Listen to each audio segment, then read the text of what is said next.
Selamat pagi anak-anak kelas 6. Bagaimana kabar anak hari ini? Semoga Pak Guru jumpai anak-anak dalam keadaan sehat dan baik-baik ya. Dalam pembelajaran kali ini kita akan belajar aktivitas kebugaran jasmani dan pengukuran tingkat kebugaran secara sederhana, yaitu pembelajaran 5. Nah, anak-anak, sebelum kita memulai pembelajaran, mari kita awali dengan berdoa. Mari kita siapkan hati dan pikiran kita, memohon kepada Tuhan agar selama kita belajar selalu dilindungi dan diberkati oleh Tuhan. Mari kita siapkan sikap doa yang baik. Doa Pak Guru pimpin ya. Mari kita berdoa. Berdoa mulai.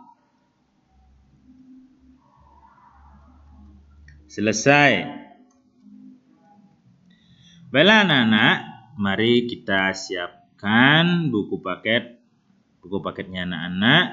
Kita buka halaman 78 dan nanti kita akan belajar sampai dengan halaman 86.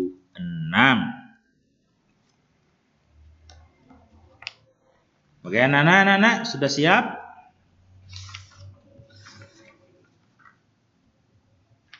Oke, mari kita mulai pembelajarannya. Nah, tujuan pembelajaran pada kali ini adalah yang pertama, anak-anak atau siswa memahami dan menjelaskan latihan kebugaran jasmani dan pengukuran tingkat kebugaran jasmani secara sederhana. Itu tujuan yang pertama. Kemudian tujuan yang kedua, siswa mempraktikkan latihan kebugaran jasmani dan mempraktikkan pengukuran tingkat kebugaran jasmani secara sederhana. Nah, adapun karakter yang dikembangkan dalam pembelajaran ini, yang pertama itu adalah karakter religius. Di sini anak-anak melatih untuk mensyukuri nikmat Tuhan berupa anggota tubuh yang lengkap yang dapat digunakan untuk beraktivitas kebugaran jasmani.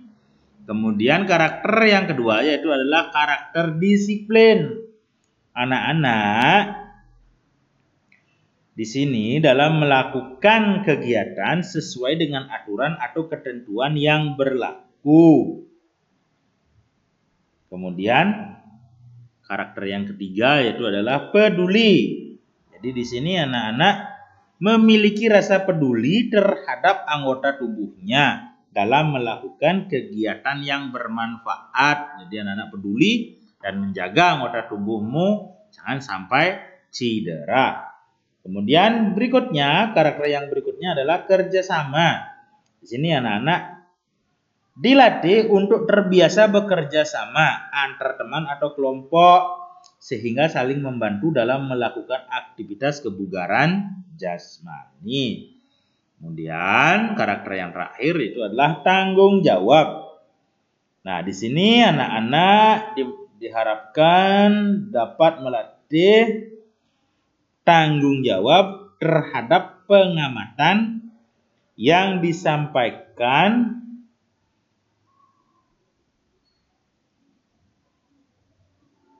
kemudian anak-anak melakukan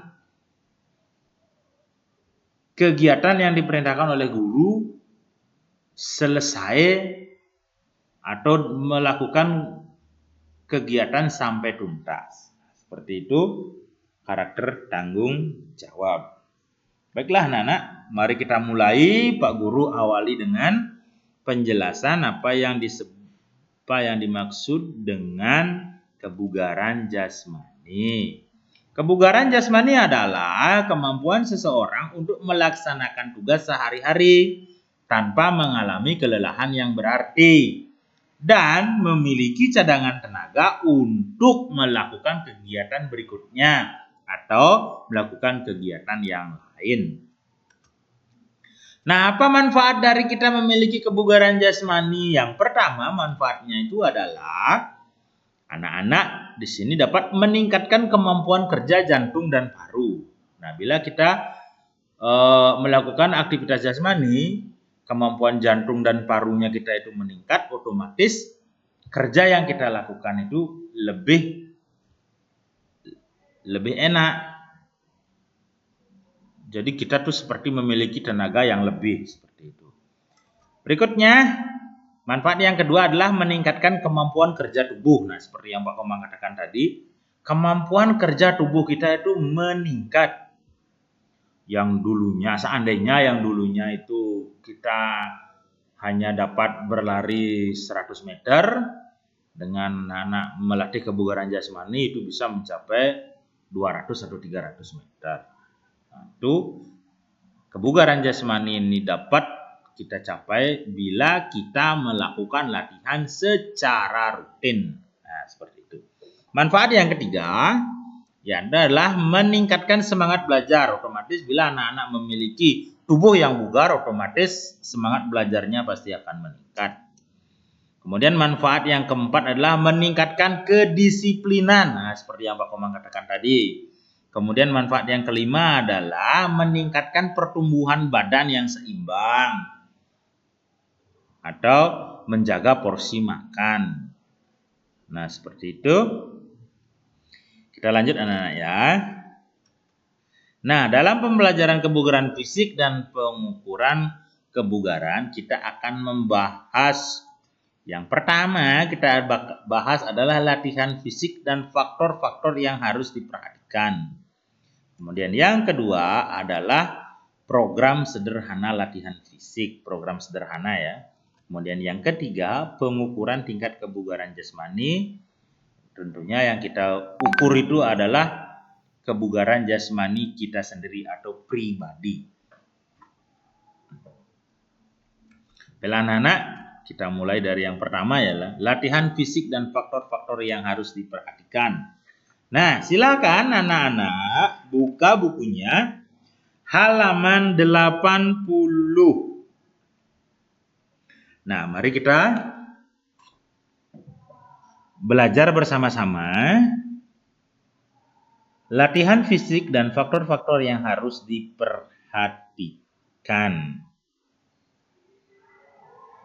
Nah, faktor apa saja? Yang pertama itu adalah intensitas latihan dasar. Nah, di sini intensitas latihan untuk kebugaran jasmani itu sebaiknya intensitasnya itu adalah 70% sampai dengan 80% dari denyut nadi maksimal. Nah, denyut nadi maksimal itu apa? Nah, silakan anak-anak lihat di bukunya halaman 81. Di sana ada kotak yang berwarna merah.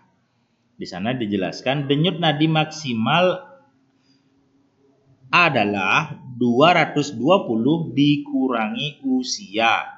Nah, seandainya sekarang ini anak-anak berusia 12 tahun, berarti 220 dikurangi 12.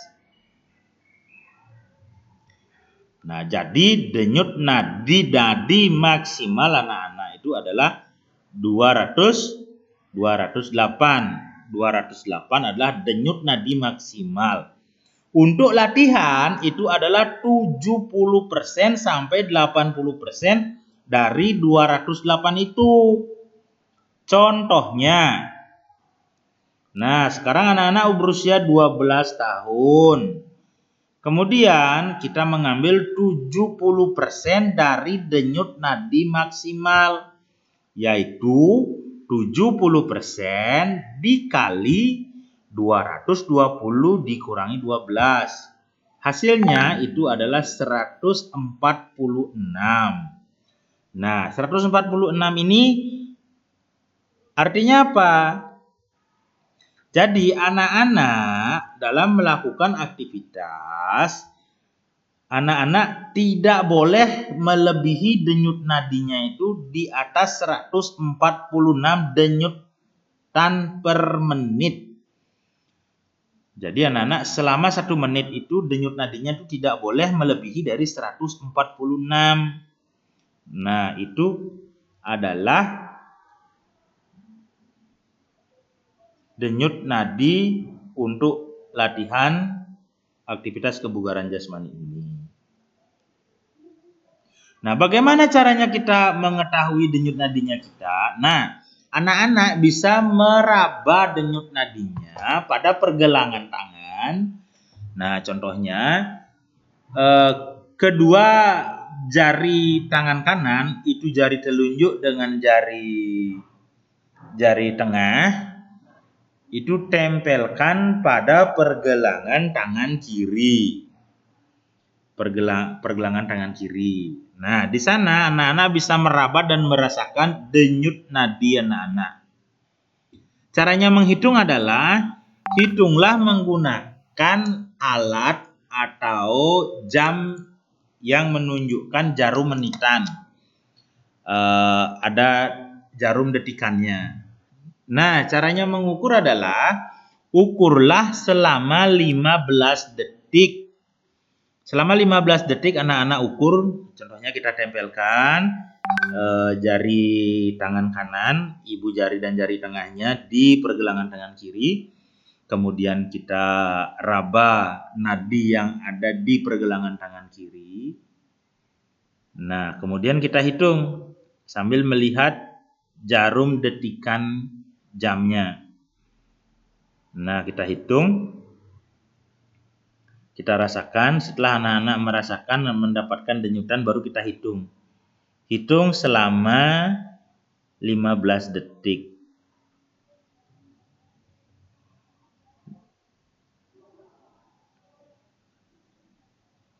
Nah, setelah kita hitung dan mendapatkan hasilnya, di sini Pak Komang hitung ternyata denyut nadinya Pak Komang itu 18 denyutan per 15 detik. Nah, 18 ini dikalikan 4. Nah, 18 kali 4 itulah denyut nadi Pak Komang selama 1 menit. Nah, seperti itu anak-anak. Kita lanjut ya.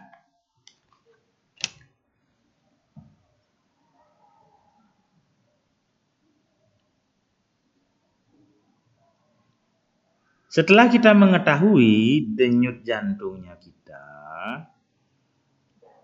dan anak-anak di sana sudah mengukur, otomatis ini dijadikan sebagai patokan anak-anak untuk melaksanakan aktivitas.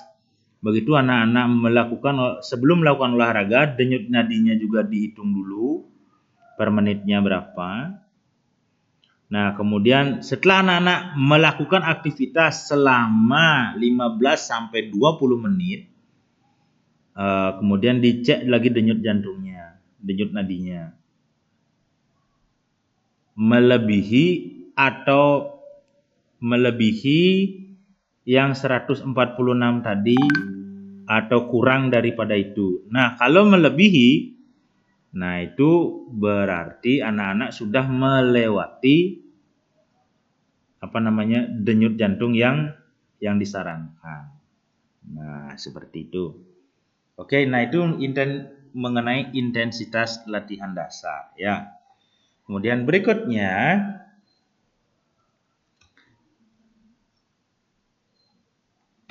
intensitas latihan untuk kebugaran jasmani ini sebaiknya 70-80% dari denyut nadi maksimal. Seperti itu. Oke, cara mengetahui denyut nadi tadi Pak Komang sudah jelaskan. Baiklah anak-anak, kita lanjut ke bagian B, yaitu lama latihan fisik. Nah, lama dari latihan fisik itu dilakukan hingga mencapai batas zona latihan, kira-kira 15 sampai 25 menit. Nah, di sini anak-anak bisa lihat bukunya halaman 82. Pada bagian atas di sana ada kotak berwarna merah. Kolom yang pertama itu adalah pemanasan, kolom yang kedua itu adalah aktivitas atau latihan, kolom yang ketiga itu adalah pendinginan. Nah, pada saat kita setiap melakukan latihan fisik, kita selalu melakukan tahapan-tahapan dalam aktivitas. Yang pertama itu adalah pemanasan, yang kedua adalah gerakan inti atau aktivitas latihannya, yang ketiga adalah pendinginan. Tentunya pemanasan bertujuan untuk yang pertama adalah menaikkan denyut nadi dan suhu tubuh sehingga peredaran darah itu menjadi lancar. Kemudian yang kedua tujuannya adalah melenturkan persendian atau meregangkan persendian-persendian yang kaku sehingga gerakan dari persendian itu bisa maksimal. Kemudian tujuannya pemanasan yang ketiga adalah mempersiapkan fisik dan mental kita untuk melakukan aktivitas inti. Nah, itulah manfaat dari pemanasan. Kemudian pada saat kita melakukan aktivitas inti atau aktivitas latihan itu, ingat selalu memperhatikan denyut nadi yang tadi sudah kita pelajari. Jangan sampai denyut nadi kita itu melebihi dari apa yang disarankan ya. Nah, setelah kita melakukan aktivitas fisik, kembali lagi kita melakukan pendinginan. Tujuan pendinginan itu adalah menurunkan denyut nadi. Sehingga denyut nadi turun, kemudian kita mempersiapkan juga otot-otot kita sehingga bisa melanjutkan aktivitas berikutnya. Nah, itu adalah tujuan pendinginan, itu adalah menurunkan denyut nadi dan juga menurunkan suhu tubuh. Jadi kita itu merilekskan otot-otot yang sudah menegang tadi saat kita itu melakukan aktivitas latihan ya. Nah, di sini lama latihan fisiknya itu diperkirakan 15 sampai 25 menit. Nah, itu untuk aktivitas fisik. Kemudian faktor yang ketiga itu adalah frekuensi latihan fisik. Frekuensi latihan fisik ini adalah banyaknya latihan yang kita lakukan dalam seminggu. Tadi yang pertama itu lama latihannya dalam satu kali latihan itu berapa? Sekarang frekuensi latihannya itu dalam seminggu kita berapa kali kita melakukan latihan. Nah, di sini disarankan dalam seminggu itu kita melakukan latihan sebanyak 3 kali. Karena latihan akan mendapatkan hasil yang baik apabila latihan tersebut tidak diselingi dengan istirahat lebih dari 2 kali 24 jam. Artinya latihan kita itu tidak melebihi istirahat lebih dari 2 kali 24 jam. Pak Guru mencoba untuk mencontohkan. Seandainya kita hari Senin latihan, hari Senin kita latihan, hari Selasa kita istirahat, hari Rabu kita latihan, kemudian hari Kamis kita istirahat, hari Jumat kita latihan. Nah, begitu selanjutnya. Artinya itu setiap minggunya kita itu tidak diselingi oleh istirahat lebih dari 2 kali 24 jam. Bila anak-anak, kita lanjut ya.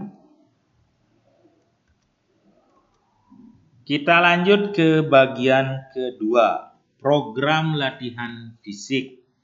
Nah, dalam kita melakukan gerakan fisik itu bisa kita programkan apa-apa saja yang kita lakukan dalam melakukan latihan fisik. Nah, yang pertama itu adalah program latihan dengan bermain sirkuit. Silakan anak-anak buka buku paket halaman 83. Nah, di sini permainan sirkuit itu permainan dengan pos. Seperti yang dicontohkan di buku, pada pos pertama itu anak-anak melakukan push up 8 kali. Kemudian pos yang kedua, anak-anak melakukan back up sebanyak 10 kali.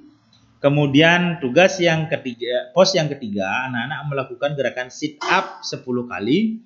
Kemudian pada pos keempat, anak-anak melakukan lompat tali sebanyak 15 kali. Nah, ini adalah salah satu contoh latihan fisik bermain sirkuit ya. Nah, nanti anak-anak bisa padukan lagi dengan gerakan yang lain. Contohnya umpamanya pos pertama itu dengan jongkok bangun bisa sebanyak 10 kali. Kemudian pos kedua anak-anak melakukan push up 10 kali boleh.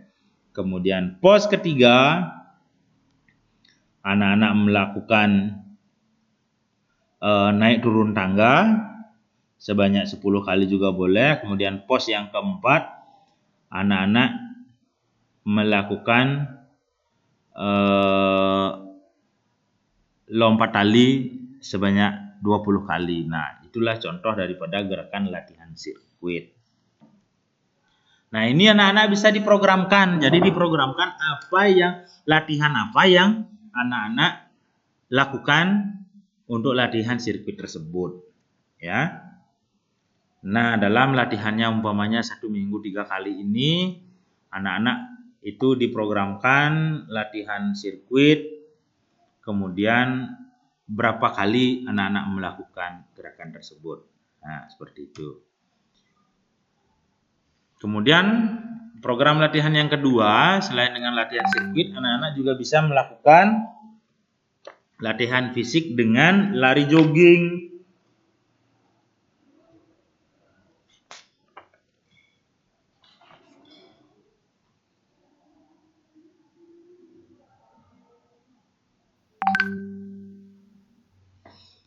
Melakukan latihan fisik dengan lari jogging. Nah, di sini untuk lari jogging bisa anak-anak ambil jarak 800 meter sampai dengan 1000 meter. Kemudian untuk waktunya, untuk lama daripada melakukan lari jogging ini, dicobakan selama 15 menit. Nah, seperti itu.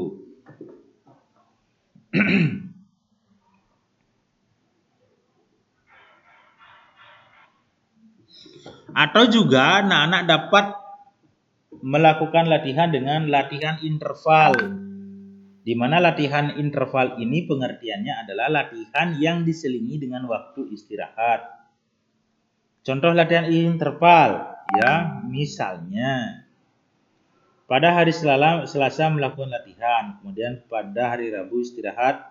Berikutnya pada hari Kamis anak-anak latihan lagi, hari Jumat istirahat. Nah, seperti yang Pak Komang jelaskan tadi ya. Nah, seperti itu untuk melakukan pemrograman latihan fisik. Kita lanjut anak-anak ya. Kita lanjutkan ke latihan yang ketiga, itulah pengukuran tingkat kebugaran jasmani secara sederhana. Nah, pengukuran tingkat kebugaran jasmani siapa yang diukur? Yang diukur adalah diri kita sendiri. Nah, cara mengukur kebugaran tubuh kita. Cara yang pertama, hitunglah denyut jantung anak-anak sebelum melakukan latihan. Hitunglah selama 15 detik. Nah, hasil yang 15 detik itu dikalikan 4. Itulah hasil denyut jantung anak-anak per menit. Nah, di awal anak-anak mengukur denyut jantungnya dulu. Sebelum latihan itu denyut jantungnya berapa. Nah, setelah mengukur denyut jantung dan mendapatkan hasilnya, baru kita melakukan latihan. Nah, untuk mengukur denyut jantungnya itu bisa dilakukan 2 atau 3 kali. Atau bisa lebih juga boleh ukur denyut jantungnya. Dengan tujuan adalah umpamanya sekarang anak-anak selama 15 detik itu mengukur pertama 15 detik itu dapat denyut jantungnya 16. Terus berikutnya 15 detik berikutnya anak-anak ukur dapat 20. Yang ketiga dapat 15 Yang berikutnya dapat 18. Yang berikutnya dapat 18. Nah, mana angka yang sama berarti itulah denyut jantungnya yang anak-anak jadikan patokan. Bisa dipahami ya? Oke, kita lanjut. Setelah anak-anak menghitung denyut jantung dan mendapatkan hasil daripada denyut jantung per menit, baru anak-anak melakukan latihan. Latihan mulailah dari pemanasan, gerakan inti. Nah, setelah anak-anak melakukan gerakan tersebut, umpamanya ini dicontohkan lari jogging dengan jarak 800 meter. Kurang lebih waktunya 15 menit. Nah, setelah anak-anak melakukan lari jogging tersebut, kemudian ukur kembali denyut jantung anak-anak. Denyut jantungnya berapa yang didapatkan setelah anak-anak melakukan aktivitas. Kemudian bandingkan denyut jantung yang di awal dengan denyut jantung yang setelah anak-anak melakukan aktivitas. Nah, kemudian setelah anak-anak mengukur denyut jantung, mendapatkan hasilnya, bandingkan dengan yang tadi. Setelah yang tadi itu berapa? Yang 220 dikurangi usia, dikalikan 80%, berapa hasil denyut jantungnya di sana. Kemudian bandingkan dengan denyut jantung setelah anak-anak melakukan gerakan lari jogging ini, melebihi atau kurang. Kalau melebihi daripada itu berarti kesehatan anak-anak, kebugaran anak-anak itu kurang bagus. Nah, bila denyut jantung yang didapatkan itu kurang dari hasil yang dikalikan 80% tadi, itu berarti kebugaran jasmani anak-anak itu oke. Nah, seperti itu ya. Nah, sekian penjelasan materi dari Pak Komang. Untuk tugas anak-anak di rumah, anak-anak mengerjakan tugas sebagai berikut. Yang pertama, mengerjakan tugas pada buku paket halaman 88 sampai 89. Dikerjakan pada buku paket dengan pensil, tulis jawabannya yang rapi, baik. Kemudian, kalau ada jawaban yang tidak cukup, boleh disisipkan kertas lempiran, tugas difoto dan dikirim ke WA-nya Pak Komang ya. Batas waktu pengerjaannya adalah 1 minggu setelah tugas ini Pak Komang berikan. Jadi minggu depan anak-anak sudah mengumpul. Kemudian tugas yang kedua adalah mengerjakan tugas tes lewat link. Untuk linknya Pak Komang kirim minggu depan setelah anak-anak semua mengirimkan tugas yang pertama. Kemudian sebagai tugas praktek, tugas ketiga yaitu anak-anak melakukan gerakan latihan sirkuit seperti contoh pada buku halaman 83. Untuk tugas praktek membuat video ini, Pak Guru berikan waktu 2 minggu. Dari tugas ini Pak Komang berikan. Silakan anak-anak lakukan gerakannya yang baik dan kirimlah video yang terbaik. Baiklah anak-anak, sekian dari Pak Guru. Terima kasih atas perhatian anak-anak semua. Sampai jumpa pada pertemuan berikutnya dan ingat selalu menjaga kesehatan. Bila bepergian selalu menggunakan masker dan face shield. Ingat selalu mencuci tangan dengan sabun pada air yang mengalir. Jaga keselamatan diri sendiri dan juga jaga keselamatan orang lain. Ingat selalu patuh pada orang tua. Oke anak-anak, kita akhiri pembelajaran ini dengan doa penutup. Kita mengucap syukur terima kasih kepada Tuhan atas keselamatan yang diberikan kepada kita. Oke, saya ambil sikap doa yang baik. Doa Pak Guru pimpin ya. Berdoa, mulai. Selesai. Oke anak-anak, selamat belajar. Selamat mengerjakan tugas. Tuhan memberkati. Sampai jumpa. Bye-bye.